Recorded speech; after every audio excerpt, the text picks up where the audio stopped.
1,00,000 మంది శివభక్తులతో కలిసి మహారుద్రాక్ష పూజలో పాల్గొనండి. వెంటనే కాల్ చేసి మీ పేరును నమోదు చేసుకోండి.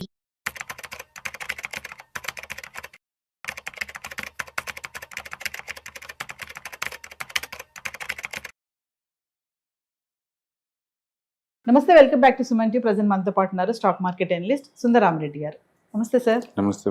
Sir, mutual funds, small cap, mid cap ఇవన్నీ ఉంటాయి కదా సార్. సో దీంట్లో ఇలాంటి మార్కెట్ అన్సర్టైనిటీ ఉన్నటువంటి ఈ టైంలో మరి రిస్క్ మేనేజ్మెంట్ అనేది ఎలా చూసుకోవాలి అంటారు? అండ్ ఒక స్మాల్ క్యాప్సే కదండి, ఏ మ్యూచువల్ ఫండ్ సరే, ఏ ఇండెక్స్ ఫండ్ అయినా సరే, ఏ అసెట్ క్లాస్ అయినా సరే, సర్టన్ రూల్స్ పాటించడం ద్వారా ఏంటంటే మన రిస్క్ని ఎంతకంత తగ్గించుకోవచ్చు అనమాట. ఖచ్చితంగా 100% ఎస్కేప్ అవ్వలేడు, బట్ రిస్క్ని బెటర్ వేలో మేనేజ్ చేయొచ్చు అనమాట. ఒకటి, మ్యూచువల్ ఫండ్స్ మీరు వెళ్తున్నప్పుడు, పర్టికులర్గా స్మాల్ క్యాప్ మ్యూచువల్ ఫండ్స్ ఇలాంటివి తీసుకున్నప్పుడు మీరు ఇప్పుడల్లా అమౌంట్ అవసరం లేదు అనుకున్నట్టు పెట్టుకోవాలి. అంటే మినిమం యావరేజ్ మీద ఒక 7 years మార్కెట్లో ఉండడానికి ప్లాన్ చేయాలి. హిస్టరీ ఏం చెప్తుందంటే, మీరు కనుక 7 సంవత్సరాల కన్నా ఎక్కువ మార్కెట్లో ఉంటే కనుక లిటరల్లీ మీ రిస్క్ 0 అని చెప్తుంది. అంటే షార్ట్ టర్మ్లో మార్కెట్ ఏమైనా అయ్యి ఉండొచ్చు, బట్ 7 సంవత్సరాలు కనుక మార్కెట్లో మినిమం ఉంటే మీరు లాస్ అయ్యే ఛాన్స్ 0. అది ఇండివిజువల్ స్టాక్స్ గురించి కాదు, నేను ఫండ్స్ గురించి మాట్లాడుతున్నాను. ఓకే, అందుకని మీరు తక్కువ టైంలో నాకు ఈ డబ్బు అవసరం లేదు, నేను మోర్ దెన్ 7 years మార్కెట్లో ఉంటాను అనుకుంటే స్మాల్ క్యాప్లో కాదు, ఏ మ్యూచువల్ ఫండ్ అని మీరు ఇన్వెస్ట్ చేసుకోవచ్చు. కాబట్టి లాంగ్ టర్మ్ ఫండ్స్ అవి మాత్రం పెట్టడం బెటర్. రెండోది, ఈ డబ్బు పైన కూడా నా జీవితం ఎఫెక్ట్ అవ్వదు అనుకుంటే పెట్టండి. అప్పు చేసి లేకపోతే మీ లైఫ్ కోసం దాచుకున్న డబ్బులు, ఇంకేదైనా ఎమర్జెన్సీ నీడ్స్ కోసం దాచుకున్న డబ్బులు మార్కెట్లో డిప్లాయ్ చేయమాకండి. ఈ డబ్బు పోయినా సరే నా పర్సనల్ లైఫ్ పెద్దగా ఎఫెక్ట్ అవ్వదు, నా ఫ్యామిలీ లైఫ్ పెద్ద ఎఫెక్ట్ అవ్వదు. ఇది వెల్త్ మెయింటెనెన్స్కి, వెల్త్ క్రియేషన్ కావాలి తప్ప నా లైఫ్ ఎఫెక్ట్ అవ్వకూడదు. అలాంటి అమౌంట్ ఏదైనా ఉంటేనే మీరు మార్కెట్లో డిప్లాయ్ చేసుకోవడం బెటర్ అనమాట. లేకపోతే ఏదంటే మీరు ఎక్స్పెక్ట్ చేస్తారు, రోజు వస్తుంది అన్నట్టు ఎక్స్పెక్ట్ చేస్తూ ఉంటారు అనమాట. కాబట్టి అమౌంట్ ప్రస్తుతానికి నాకు అవసరం లేదు అన్న ఫండ్స్ మాత్రం డిప్లాయ్ చేయండి మార్కెట్లో. మూడోది, స్మాల్ క్యాప్ మ్యూచువల్ ఫండ్ తీసుకున్నప్పుడు పర్టికులర్గా మీరు టూ మచ్గా పెట్టమాకండి. 100కి 100% అచ్చం స్మాల్ క్యాప్లో పెట్టమాకండి. మేబీ 20-30% అలా పెట్టుకోవచ్చు. బాగా ఇష్టం అనుకుంటే 30-40% పెట్టుకోవచ్చు. అట్లా మినిమం 7 సంవత్సరాలు మార్కెట్లో ఉండాలనుకుంటేనే పెట్టుకోండి ఆ డబ్బుల్ని. కాబట్టి మీ ఓవరాల్ పోర్ట్ఫోలియో సైజులో 20-30 పెట్టుకోండి. అంతే తప్ప మొత్తం 100% స్మాల్ క్యాప్స్తో ఫిల్ చేయమాకండి. ఎందుకంటే స్మాల్ క్యాప్స్కి డ్రాడౌన్స్ ఎక్కువ ఉంటాయి. చాలా పర్సెంట్ ఫస్ట్ పడేది ఎక్కువ ఇవే, ఎందుకంటే సైజు చిన్నవి కాబట్టి కొలాప్స్ అవుతాయి అనమాట ఈజీగా. అండ్ నెక్స్ట్ వన్, మీరు మ్యూచువల్ ఫండ్ తీసుకునేటప్పుడు స్మాల్ క్యాప్స్ ఎప్పుడు సైజ్ ఎంత తక్కువ ఉంటే అంత బెస్ట్. ఎసెట్ అండర్ మేనేజ్మెంట్ ఉంది, ఏ సైజు ఎంత చిన్నగా ఉంటే అంత బెటర్. చిన్నవి ఏంటంటే బెటర్ వేలో మేనేజ్ చేస్తాయి. పెద్ద సైజు ఉన్నాయి అనుకోండి, అవి బెటర్ వేలో మేనేజ్ చేయలేవు. ఎందుకంటే స్మాల్ క్యాప్స్ అన్నీ లేదు, 2,000 కోట్లు, 3,000 కోట్లు, 5,000 కోట్లు ఇట్లా ఉంటాయి ఎక్కువ శాతం. ఆటల్లో పెద్ద సైజు ఉన్న వాళ్ళు ఈజీగా లోపల రాలేరు, ఈజీగా బయటకు వెళ్ళలేరు వాళ్ళ సైజు తగ్గట్టు. అందుకని స్మాల్ క్యాప్ మ్యూచువల్ ఫండ్స్ వరకు ఒకే రకమైన పర్ఫార్మెన్స్ ఉన్నాయనుకోండి, ఏటిని బెస్ట్గా పిక్ చేసుకోవచ్చు అంటే ఏ ఫండ్ సైజ్ చిన్నగా ఉంటే వాటిని పిక్ చేసుకోవడం బెటర్.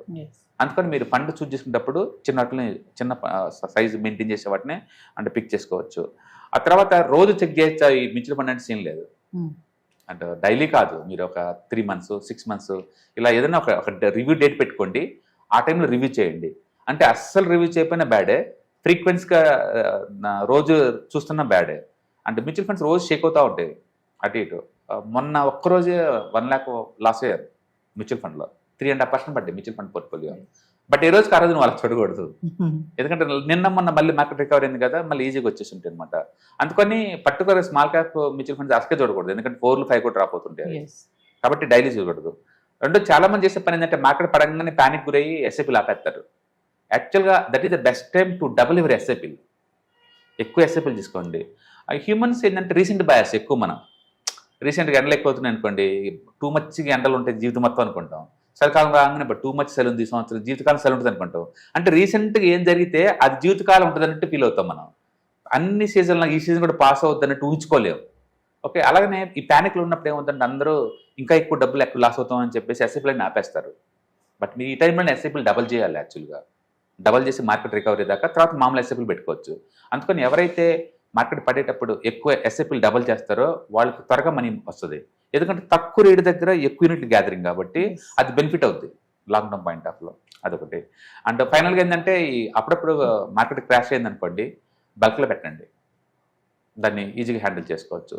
సో మొత్తానికి మీరు 7 సంవత్సరాల కంటే పైన ఉండేలాగుంటేనే అండ్ మ్యూచువల్ ఫండ్ తీసుకోండి. 1 yearకి 2 years కోసం అలా రామాకండి. రెండోది, అలొకేషన్ కంట్రోల్లో పెట్టుకోండి. అండ్ 30-40% కన్నా ఎక్కువ స్మాల్ క్యాప్ ఇన్వెస్ట్ చేయొద్దు. మూడోది ఏఎంసీ చూస్ చేసుకుందాం అనుకున్నప్పుడు పర్ఫార్మెన్స్ బాగున్నట్టు చూస్ చేసుకోండి. ఒకవేళ రెండిటి బాగుంది, రెండు ఫండ్స్ పర్ఫార్మెన్స్ బాగుందంటే ఏ సైజ్ తక్కువ ఉంటే దాన్ని తీసుకోండి. అంటే తర్వాత ఎస్ఐపిఎల్ని కంటిన్యూ చేసుకోండి. పర్టికులర్గా ప్యానిక్ అయ్యి అంటే క్రాషెస్ జరిగినప్పుడు మాత్రం లంసం లోడ్ చేసుకొని ఎస్ఐపిఎల్ కంటిన్యూ చేసుకోండి. అండ్ మనకి ఇప్పుడు ఈ డబ్బు మనకి ఇప్పుడు అవసరం లేదు, ఒక 4-5 years దాకా నాకు అవసరం లేదా అనుకున్న డబ్బును మాత్రం మార్కెట్లో పెట్టండి.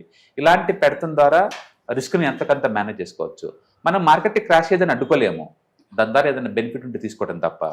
అందుకని పట్టం లేవటం దట్స్ క్వైట్ నార్మల్ మార్కెట్. మీరు ఎసెట్ క్లాస్ గురించి ఎంతకంత హిస్టారికల్ డేటాని కలెక్ట్ చేసుకోండి. అది రియల్ ఎస్టేట్లో పెడుతున్నా, డెట్ ఫండ్స్లో పెడుతున్నా, గోల్డ్లో పెడుతున్నా, మీరు ఎక్కడ పెడుతున్నా సరే డబ్బుని ఇది లాస్ట్ 20-30 years నుంచి బిహేవియర్ ఎలా ఉంది, పడితే ఎంత పడుతుంది, పెరిగితే ఎంత పెరిగిద్ది, అది మొత్తం స్టడీ చేశారనుకోండి మీకంటూ ఒక అండర్స్టాండింగ్ వస్తుంది. అండర్స్టాండింగ్ లేకుండా ఏ ఎసెట్ క్లాస్లో పెట్టమాకండి, ఎందుకంటే భయపడుతూ మనం ఎక్కువ వెల్త్ క్రియేట్ చేయలేము. మీరు ఇందాక ప్యానిక్ సిచ్యువేషన్స్ అన్నారు కదా సార్, అలాంటి టైంలో స్మాల్ ఇన్వెస్టర్స్ ఉంటారు, వాళ్ళు ఎలా చూసుకోవాలి, వాళ్ళ పోర్ట్ఫోలియో కానీ ఎలా బిల్డప్ చేసుకోవాలి? ఎవరైనా సరే మీకు అఫోర్డబిలిటీ లాస్ పెట్టుకుని, సపోజ్ మంత్లీ నాకు ఒక 10,000 మిగులుతాయి అనుకోండి, అందులో ఒక 4,000-5,000 మ్యూచువల్ ఫండ్ ఎస్ఐపి పెట్టాను అనుకోండి, అది నాకు ఎఫెక్ట్ అవ్వను కదా, పడితే నాకెందుకు పెరిగితే నాకెందుకు, అలా గ్రో అవుతూనే ఉంటాయి. ఇప్పుడు ఏమవుతుందంటే ఎక్కువ యూనిట్ కలెక్ట్ అవుతాయి, అవును పర్ఫార్మెన్స్ లేదు, బట్ యూనిట్స్ అయితే ఎక్కువ వస్తున్నాయి కదా, రేపొద్దున ఏమవుతుంది మార్కెట్ బాగా పెరిగిన తర్వాత యూనిట్ రేట్ తక్కువ వస్తాయి నాకు, బట్ ఎక్కువ రేటు పెరిగింది కాబట్టి నేను అమ్మేసుకోవచ్చు కొన్ని యూనిట్లు, ఇంకా తక్కువ రేట్లు కొన్నారు కదా. అందుకని మీ ఇంటెలిజెన్స్ అంతా లేదు, తక్కువ రేటు దగ్గర ఎక్కువ యూనిట్స్ ఎంత కలెక్ట్ చేశారన్న దాన్ని బట్టి మనీ వస్తుంది తప్ప మార్కెట్ మూడు తగ్గట్టు మనం మారిపోవడం కాదు. అందుకని ఫైనాన్షియల్ గోల్స్ ఇంపార్టెంట్. మీరు ఏదైనా తీసుకునేటప్పుడు ఎప్పటికీ డబ్బు కావాలి, ఎంత డబ్బు కావాలి, అంటే ఈ అసెట్ గురించి నీకు ఎంత తెలుసు, రిస్క్ ఎంత తీసుకుంటారు, ఇవన్నీ తెలుసుకోవటం ద్వారా అంటే ముందు మనం ప్రెడిక్ట్ చేయొచ్చు. అందుకని మార్కెట్లో ఇలా పట్టాన్ని ప్రెడిక్ట్ చేయొచ్చు అంటే అవును చేయొచ్చు, ఈ రీజన్తో పడితే ప్రెడిక్ట్ చేయలేవు. అంటే ఇప్పుడు జనవరి పడింది, ఫిబ్రవరి పడింది, మార్చి పడింది, అంటే బికాస్ ఆఫ్ ది ఇప్పుడు పడింది వారు వల్ల. బిలీవ్ మీ ఎవ్రీ ఇయర్ జనవరిలో ఫిబ్రవరిలో పడుద్ది మార్కెట్. మన నెక్స్ట్ ఇయర్ ఏ రీజన్ ఇవ్వబోతున్నారు మీరు? ఖచ్చితంగా రీజన్ ఇవ్వలేరు, బట్ పడుద్ది. ఎందుకు అలా చెప్తున్నారంటే ఎవ్రీ ఇయర్ పడుతుంది కాబట్టి. అందుకని హిస్టరీని స్టడీ చేసే కొద్దీ నీకు క్లూ వస్తుంది, ఆ ఎసెట్ క్లాస్ యొక్క బిహేవియర్ మనకు అర్థమవుతుంది. కాబట్టి ప్రతిసారి ఏదో ఒక న్యూస్ తోటి, కొత్త న్యూస్ తోటి మార్కెట్ డౌన్ అవుతుంది, బట్ రికవర్ అవుతుంటుంది. ఇప్పుడైనా ఇండియన్ ఎకానమీకి వచ్చే నష్టం ఏం లేదు, ఎందుకంటే ఫిబ్రవరి మంత్లో జిఎస్టీ కలెక్షన్స్ 1.9 lakh crore, అంటే 2 లక్షల కోట్ల దగ్గరలో కలెక్ట్ చేసింది. అంటే కన్జంప్షన్ తగ్గలేదు కదా, ఓన్లీ పెట్రోల్ డీజిల్ వాటి వల్ల వచ్చిన ఈ ఎఫెక్ట్ వల్ల ఇది మేబీ టెంపరీ, మేబీ 4-5 months ఉంటుంది, బట్ ఆ న్యూస్ ఉన్నందుకే కదా తక్కువ రేట్ స్టాక్స్ దొరుకుతుంది. బట్ కాబట్టి ఈ టైంలో కలెక్ట్ చేసుకోవచ్చు, అంటే పెరిగిన తర్వాత అమ్ముకోవచ్చు. కాబట్టి మీ దగ్గర పేషెన్సీ ఉండాలి, లాంగ్ టర్మ్ విజన్ ఉండాలి, అండ్ ఇది డిస్పోజబుల్ ఇన్కమ్ ఉంటేనే ఇక్కడ ఎంటర్ అవ్వాలి. చాలామంది ఏంటంటే అప్పు తెచ్చి ఎంటర్ అవుతారు అండ్ స్పెక్యులేషన్ చేస్తూ ఉంటారు, అది అందరికీ కాదు, ఎక్స్పర్ట్స్గా వర్కౌట్ అవుద్ది.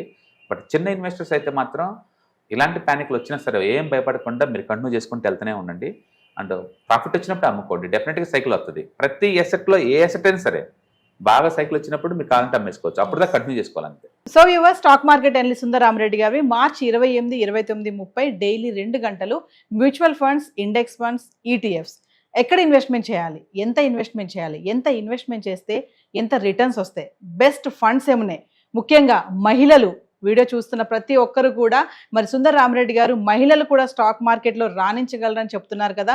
సార్ క్లాసెస్ కనుక అటెండ్ అవుతే మీకు best investment strategies and business ideas వస్తాయి. మరి ప్రతి డౌట్ని కూడా మీరు సార్తో మాట్లాడి క్లియర్ చేసుకోవచ్చు. మరి ఇంకెందుకు ఆలస్యం, కింద స్క్రోల్ అవుతున్న నెంబర్కి కాల్ చేసి స్లాట్ ఇప్పుడే బుక్ చేసుకోండి. హాయ్, సుందర రామిరెడ్డి. ఈ మంత్ మార్చి 28, 29 and 30th 3 daysలో ETFs, index funds and mutual funds మీద ఆన్లైన్ వెబినార్ జరుగుతుందండి. ఈ వెబినార్లో ఈటీఎఫ్స్ అంటే ఏంటి, ఇండెక్స్ ఫండ్స్, మ్యూచువల్ ఫండ్స్ అంటే ఏంటి, అంటే కరెంట్ మార్కెట్ కండిషన్స్లో వీటి ద్వారా వెల్త్ ఎలా క్రియేట్ చేసుకోవచ్చు, అంటే వీటిని ఎలా ట్రాక్ చేసుకోవచ్చు, అంటే ఫ్యూచర్లో వీటిని బెస్ట్ వాటిని ఎలా అప్ చేసుకోవచ్చు అనేది మీకు ప్రాక్టికల్గా మీకు ఈ వెబినార్లో ఎక్స్ప్లెయిన్ చేయడం జరుగుతుంది. కాబట్టి మీకు ఇంట్రెస్ట్ ఉన్న పార్టిసిపెంట్స్ కింద స్క్రోల్ అవుతున్న నెంబర్పై కాల్ చేసి అండ్ సీట్ బుక్ చేసుకోండి. అండ్ మార్చి 28, 29 and 30th 3 daysలో డైలీ 2 hours చొప్పున ఉంటుంది.